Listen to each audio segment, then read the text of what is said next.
Hola sismáticos, bienvenidos a un nuevo concierto de la segunda temporada de Sisma Orionis.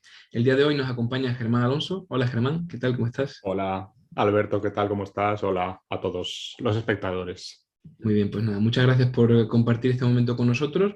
El día de hoy, y como habéis visto también en el concierto anterior, estamos apostando de nuevo por, además de aportaros las músicas que hemos estado generando durante los últimos años, también por la videocreación, por los proyectos con videoartistas, en este caso junto al artista argentino Pablo Magne, que ha creado una pieza audiovisual para ilustrar la música de Germán Alonso. Así que nada, esperemos que os guste. Y bueno, para empezar un poco a calentar motores, vamos a hablar un poquito con Germán sobre su obra. In Heaven Everything is Fine es una obra con un título bastante particular. ¿Qué puedes contarnos, Germán, sobre tu música? Pues esta obra ya, digamos que data de 2011, con lo cual ha pasado una década desde su composición y desde su estreno, y desde entonces pues ha vivido muchas interpretaciones, reinterpretaciones a cargo de los propios Sigma. Hemos hecho versiones con un diseño de iluminación que hicimos hace unos años en la Fundación Juan March. Ahora tenemos esta nueva reinterpretación a cargo de Pablo Magne que seguramente os va a gustar mucho. Y es una obra que forma parte de un periodo en el que dediqué gran parte de mi creación al saxofón, y también digamos que un punto de relevancia que tiene la obra es que abre o forma parte de un proceso de apertura de mi música hacia la influencia de elementos o conceptos extramusicales, como en este caso es el cine de David Lynch. Entonces, más adelante entraremos un poco más en lo específico sobre lo que esto quiere decir, y de momento pues creo que os vamos a dejar con la obra y con el vídeo de Pablo Magne, y espero que lo disfrutéis. Muy bien, Germán, pues muchas gracias. Solamente quizás preguntarte también, ahora que comentabas que hace 10 años que se estrenó la obra por primera vez, ¿cómo has vivido? Claro, porque en este proceso pues, de grabar las conversaciones con los compositores, por supuesto hay un trabajo pues, de intercambio, de charla, y me imagino que durante estas sesiones de trabajo que hemos ido realizando, has vuelto a reescuchar la obra y me imagino que después de 10 años, la música, pues como nosotros mismos, ha envejecido. ¿Cómo sientes tu música ahora después de este paso de los años? Bueno, yo creo que esta obra ya entra dentro de lo que se podría considerar, si es que tal cosa existe, digamos, mi época ya de cierta madurez, ¿no? El punto en el que encontré una voz propia, hasta donde esto pueda ser posible, y por lo tanto yo creo que todavía la siento como algo que forma parte, digamos, de mi mundo expresivo. O sea, no la siento como algo ajeno, como algo que haya envejecido de una manera un tanto desagradable, como a veces ocurre con ciertas obras de juventud, y creo que todavía es una obra que guarda cierta vigencia estética, por lo menos en lo que se refiere a mi camino expresivo. Muy bien. Pues nada, antes de pasar al visionado de la obra de Pablo Magne, que va a ilustrar a tu música y a la escucha de tu música, por supuesto, si quieres dar algunas pistas a nuestro público para que pueda, pues nada, guiarse dentro de ese mundo de sonidos bastante potentes que nos esperan ahora a continuación.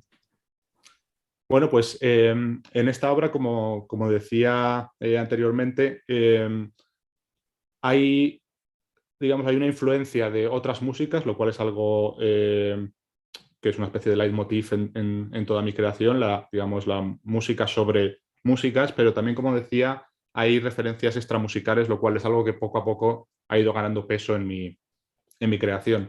En este caso particular, como decía, hay una referencia ya desde el título a una película de David Lynch, concretamente Eraserhead, Cabeza Borradora.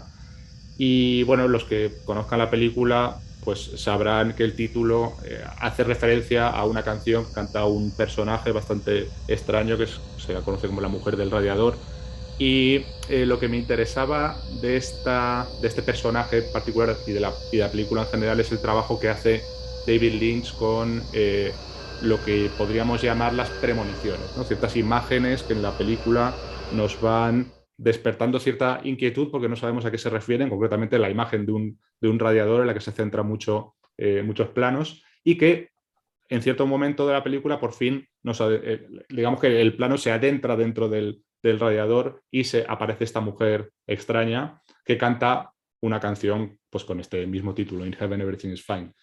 Entonces lo que yo he querido hacer, digamos, la influencia se plasma de una manera ya digamos, más precisa en mi obra, se plasma en justamente jugar con esa idea de premonición o de ciertos anticipos de lo que después va a ocurrir, ¿no? Tenemos texturas musicales extremadamente planas, extremadamente, digamos, al límite del silencio, con sonoridades muy delicadas, a punto de romperse y que son bruscamente cortadas por una explosión de sonido que, bueno, en cierto modo nos podemos preguntar a qué viene eso, ¿no? En el discurso musical. Pues la idea es que luego esas premoniciones sonoras, esas explosiones de sonido se reconocen al final cuando ya, digamos que coge forma ese elemento disruptivo, ¿no? Que, bueno, que era disruptivo inicialmente y que después, con el contexto, lo ponemos en su lugar. Entonces, bueno, esto a nivel discursivo quizá puede dar alguna pista para no perderse en el discurso, no perderse en el flujo musical y, bueno, no sé si realmente sirve para disfrutar a otro nivel de la música o no, porque siempre quizá lo más interesante es que cada oyente haga su propia interpretación. Bueno, seguro que sí, Germán. Bueno, nada, muchas gracias por esta introducción y nada, sismáticos. Esperemos que disfrutéis del concierto y nos vemos enseguida.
Hola de nuevo, sismáticos. Esperemos que hayáis disfrutado de la creación de Pablo y de la música de Germán. ¿Qué te ha parecido, Germán, esta interpretación sobre tu música a nivel visual? Bueno, pues muy interesante, la verdad. Siempre es un placer ver cómo, digamos, a partir de la creación de uno se van generando diferentes capas de interpretación, ¿no? Siempre está la interpretación de los, digamos, de los propios intérpretes, de los músicos que, que se enfrentan a la partitura, la interpretación del público, lógicamente, y la interpretación, en este caso, de otro artista que a partir de mi obra, de In Heaven Everything is Fine, ha creado algo pues, que yo creo que siempre es interesante y de agradecer. Así que muchísimas gracias a Pablo Magne por su esfuerzo, su trabajo y por enriquecer de alguna manera lo que fue mi obra. Así que nada, espero que todo el mundo la haya disfrutado. Pues sí, muchas gracias, Pablo.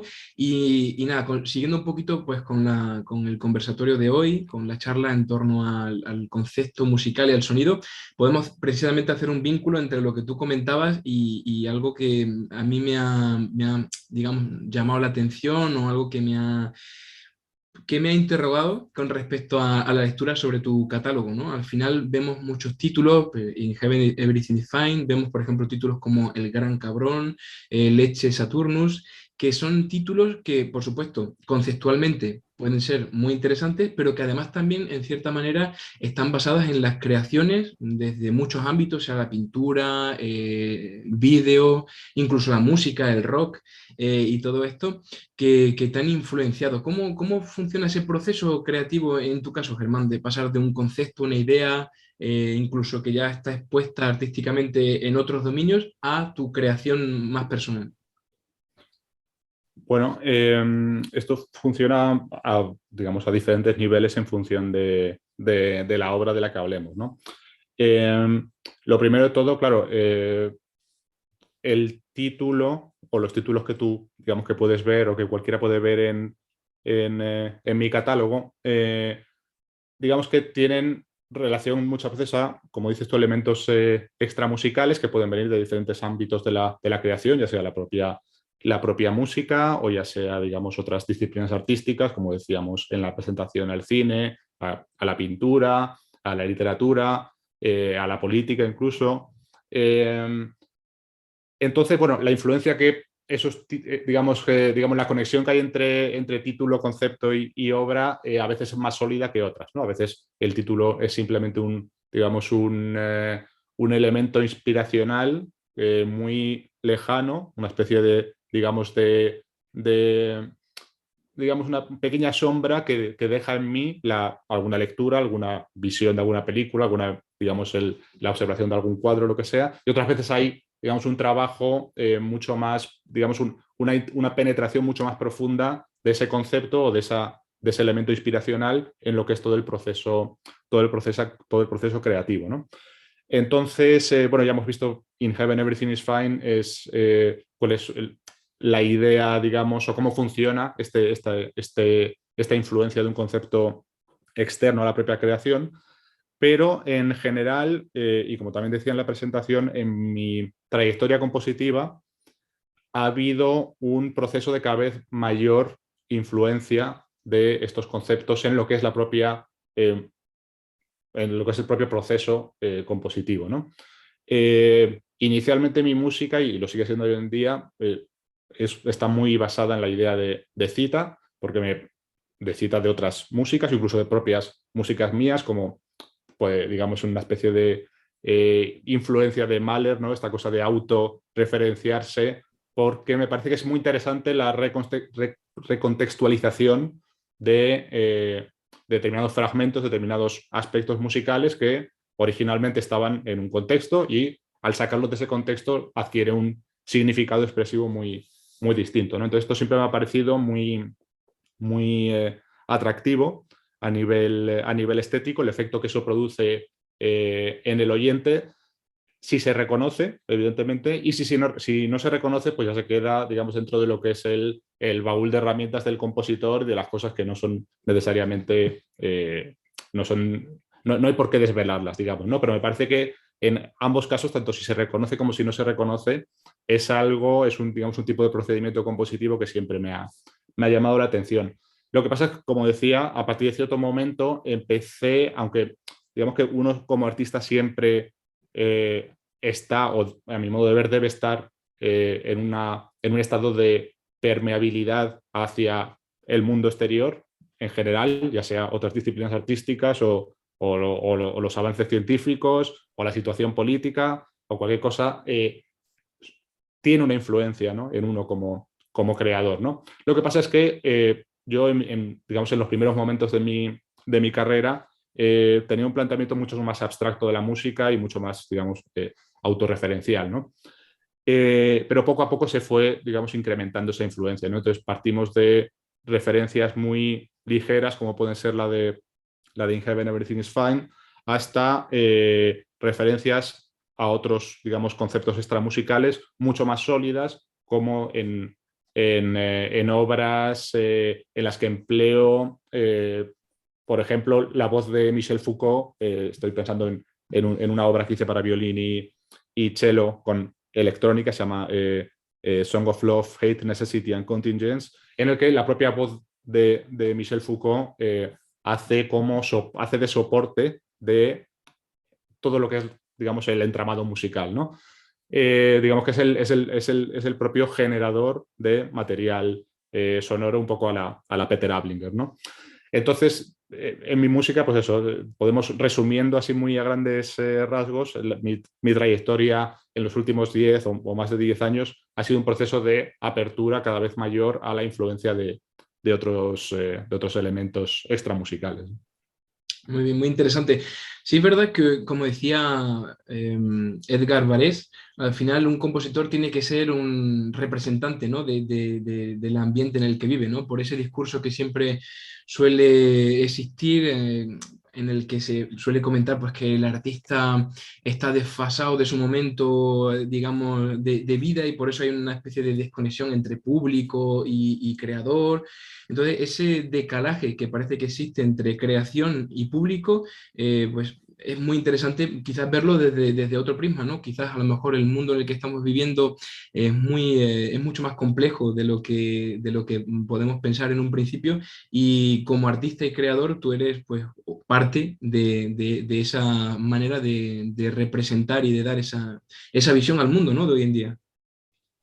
Sí, pero bueno, es una posición como, tan válida como cualquier otra. Quiero decir, hay compositores a los que yo admiro enormemente que tienen una visión más, digamos, más de eremita, digamos, el compositor que se encierra para componer y que no se deja influenciar de ninguna manera de lo que es el ámbito exterior. Esto no quiere decir no dejarse influenciar por conceptos extramusicales, sino Ujú. no dejarse influenciar por qué es lo que está ocurriendo a nivel de tendencias, a nivel de modas, ojo, que yo no digo que haya que dejarse influenciar, ¿no? Pero creo que hay que ser muy consciente de, digamos, de que el artista vive en una época en particular y que es, salvo que uno llegue, digamos, a esta posición radical de considerarse un ermitaño, es prácticamente imposible el no dejarse empapar, ¿no? Por lo que está ocurriendo a su alrededor, sea, digamos, en el ámbito que sea. Claro, claro, o sea, al final es casi inevitable, ¿no? Si vivimos en un mundo que ha cambiado mucho en los últimos 50, 100 años, es inevitable que la forma de pensar y de relacionarse con el entorno y de crear por muy ermitaño que pueda ser que algún compositor, que seguro que los hay y que hacen músicas magníficas también, pero vamos, al fin y al cabo siempre va a haber una influencia, ¿no? Con respecto a eso. Y bueno, Efectivamente. adentrándonos también un poco en tu catálogo, también vemos una común, aparte de los títulos de obras y de esos conceptos que trabajas y que son tan llamativos, también nosotros como saxofonistas nos vemos bueno, estamos muy contentos con que aparece el saxofón en muchas de tus obras, ya sea como solista, ya sea como parte del grupo de cámara o incluso en tus óperas. Al final, quizás a lo mejor has encontrado en el saxofón un buen aliado para tu música, ¿no? Sí, la verdad es que sí. Sobre todo, bueno, tuve una fase en la que, digamos, mi creación se centró bastante en el saxofón, ¿no? Y bueno, el cuarteto que vosotros habéis interpretado, pues entra dentro de esa fase en el que las cosas se fueron encadenando un poco por casualidad, ¿no? Primero me surgió un encargo de vértice sonora, bueno, del cuarteto que tiene Pablo Coello, que me encargaron una obra para cuarteto de saxos y guitarra eléctrica, y acto seguido me surgió la oportunidad de escribir In Heaven, Everything is Fine para la sesión de composición, un curso de composición que realiza la Fundación Guayomón. Y a raíz de ahí surgió la posibilidad de escribir El Gran Cabrón, que es una obra para saxo para saxo barítono y electrónica. Y poco después, mi última obra hasta la fecha para saxo o para, digamos, para algún tipo de agrupación en el que el saxo sea protagonista, que es Saturnus, otra obra para saxo barítono y electrónica que realicé en el IRCAM.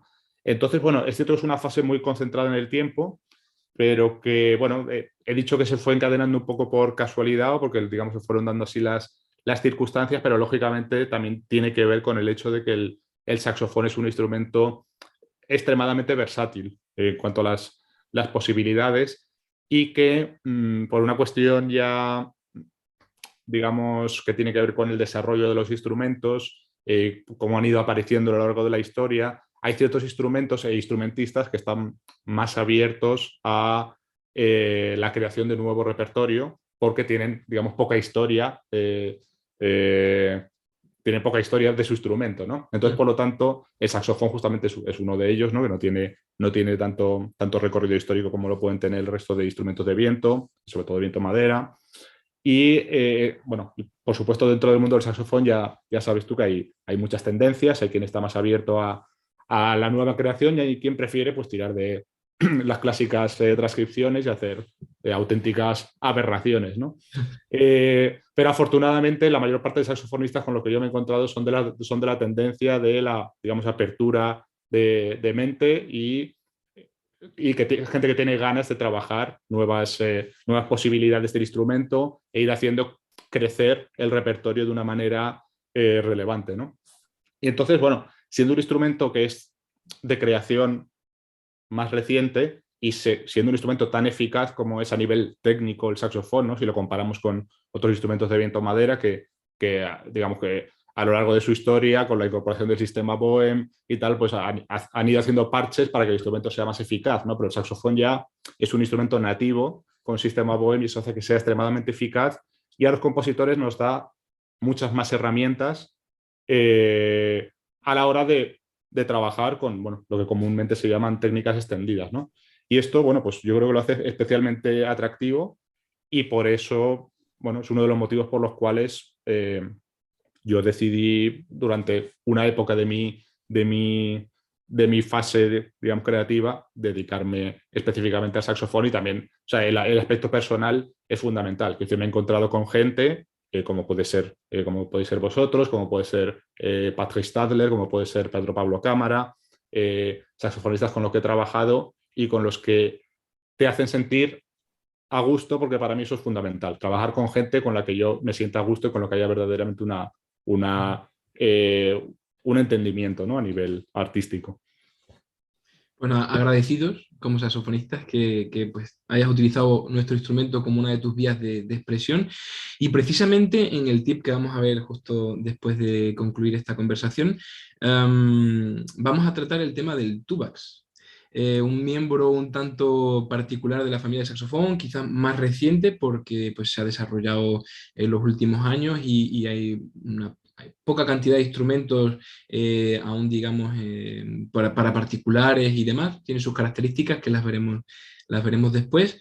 Hablo sobre el tubax porque precisamente la primera versión de tu cuarteto, del que acabamos de escuchar hoy, tenía incorporado dentro del instrumental un tubax. ¿Cómo fue ese descubrimiento del instrumento? Bueno, háblanos también quizás un poco de la transición hacia el cuarteto que conocemos hoy en día, el que más se interpreta, que es con saxofón bajo. Sí, bueno, a ver, la mayor parte de compositores yo creo que somos gente curiosa con respecto a las posibilidades instrumentales y queremos probar todos los instrumentos, digamos, que nos ofrezcan nuevas posibilidades o digamos que se salgan un poco de lo que es el estándar, ¿no? Entonces, cuando uno tiene la oportunidad de escribir un cuarteto de saxofones, se puede decidir centrarse en el cuarteto clásico, soprano, alto, tenor, barítono, o puede, digamos, optar por hacer cuarteto de, no sé, 4 saxos bajos o 4 sopranos, o hacer todo tipo de mezclas, cambios de instrumento a lo largo de la obra, en fin. Las posibilidades son bastante amplias hoy en día y la cuestión es que en el momento en el que tuve la oportunidad de escribir esta obra para el cuarteto Sasax, pues bueno, en el cuarteto Sasax uno de los miembros es Serge Bertocchi, que es, además de un gran saxofonista, pues es un gran coleccionista, ¿no?, de instrumentos, tiene yo creo que prácticamente todos, ¿no? Y bueno, entre ellos está el tubax, que es un instrumento bastante particular porque, bueno, es un saxo con trabajo, pero a la vez hay quien dice que está más cerca del clarinete con trabajo en su sonoridad, que, bueno, la cuestión es que tuve esta oportunidad de escribir para este instrumento y me pareció que, bueno, pues podría ser interesante para el tipo de sonoridades que tenía en mente. Lo que pasa es que, bueno, hay que ser también prácticos y es un instrumento que tiene muy poca disponibilidad a nivel mundial. No sé cuántos instrumentos habrá, pero muy pocos, ¿no? Así que cuando Sigma Project mostró su interés por interpretar esta obra, me propusieron la posibilidad de hacer una adaptación que en vez de tubax incluyera saxo bajo, ¿no? Bueno, en principio, evidentemente son instrumentos muy diferentes por tesitura y por sonoridad. Siendo honestos, quizá para el tipo de sonoridad que yo tenía en mente, el saxo bajo se acerque quizá algo más, ¿no?, al carácter, digamos, por esta sonoridad mucho más incisiva, más penetrante, más potente, tiene mucha mayor, digamos, capacidad dinámica. Eso hace que sea un instrumento más, digamos, se ajusta más a lo que yo tenía en mente para esa parte, ¿no?, para ese papel en particular. Con lo cual, bueno, tenemos las dos versiones. La original con Tubax solo se tocó una vez, el estreno. La de saxo bajo se ha tocado en más ocasiones, afortunadamente. Las dos me parece que son interesantes y me parece que mantienen, digamos que respetan la idea original, pero evidentemente son instrumentos muy distintos, los dos en cuestión que estamos mencionando, y bueno, es un poco como lo que hablaba antes de las interpretaciones, ¿no? De a todos los niveles de interpretación que tiene una obra de arte, pues este es otro de esos niveles, ¿no? Nos da, digamos, facetas distintas de lo que es la partitura, ¿no? Muy bien, Germán, pues nada, muchas gracias por haber estado hoy con nosotros en este conversatorio. Esperamos que hayáis disfrutado de estas reflexiones.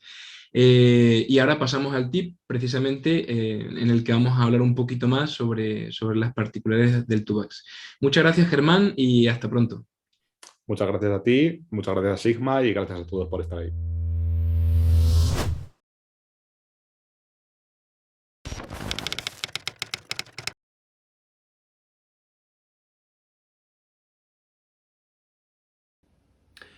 Hola sigmáticos, en el tip de hoy os vamos a presentar el Tubax. Podemos considerar el Tubax como uno de los miembros más jóvenes de la familia del saxofón, aunque en muchos casos existe cierta controversia sobre cómo encaja dentro de la misma. Su tesitura corresponde aproximadamente a la del saxofón contrabajo, y precisamente nació en cierta manera para corregir sus defectos. Los primeros saxofones contrabajos fueron construidos entre finales del siglo XIX y principios del siglo XX. Fueron encargados por ensembles y orquestas de música de variété y militares, tanto en Estados Unidos como en Francia. Hay que tener en cuenta que Adolphe Sax nunca había construido uno, por lo que lo único que tenían las fábricas para hacer el suyo eran los documentos de la patente y los ejemplos de otros saxofones más pequeños de la familia, como el barítono o el bajo. Por tanto, los fabricantes partieron de esa forma y concibieron sus primeros saxofones contrabajos. El resultado es un instrumento bastante rudimentario, pesado y un poco difícil de transportar, además de estar bastante desafinado y ser muy difícil de controlar. Y ese modelo fue el que sirvió de referencia prácticamente hasta hace pocos años. Es entonces cuando un luthier, Benedict Eppelsheim, experto en instrumentos extremos, tanto agudos como graves, decide construir su propio prototipo a partir de los documentos de la patente. Y de ahí nace el Tubax. A diferencia del contrabajo, el Tubax está replegado en 4 secciones, como aparece en los documentos de Sax. Pero, ¿cómo suena este saxofón?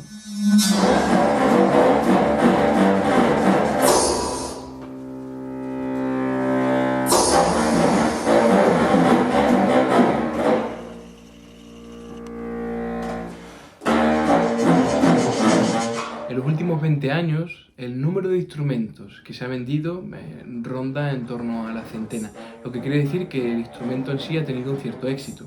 Y su catálogo de obras también se ha ampliado bastante, por lo que los compositores también se han interesado por él y experimentan con el instrumento.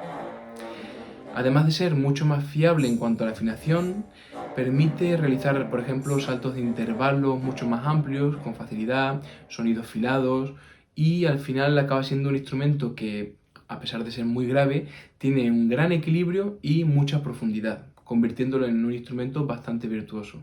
Pero en este instrumento no son todo ventajas, y precisamente por ello la obra que nos ocupa hoy es un ejemplo de esas dificultades que puede tener.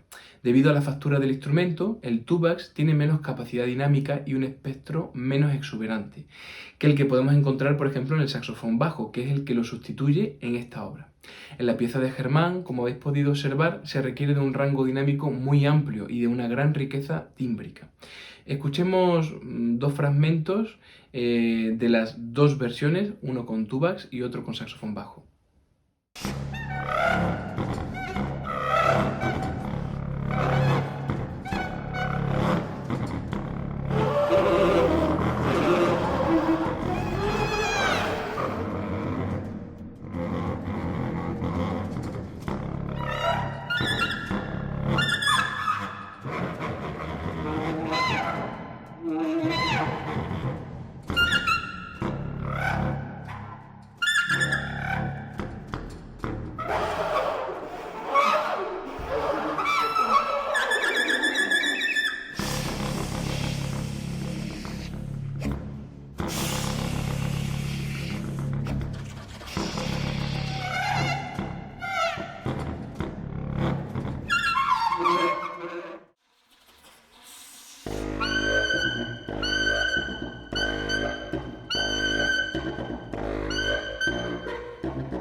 Espero que os haya parecido muy interesante este instrumento y no podría despedir el tip sin agradecer enormemente a Charles Toki haberme ayudado a descubrir más cosas sobre el tubax, además de compartir conmigo y con todos vosotros las imágenes y los vídeos que hemos podido ver hoy.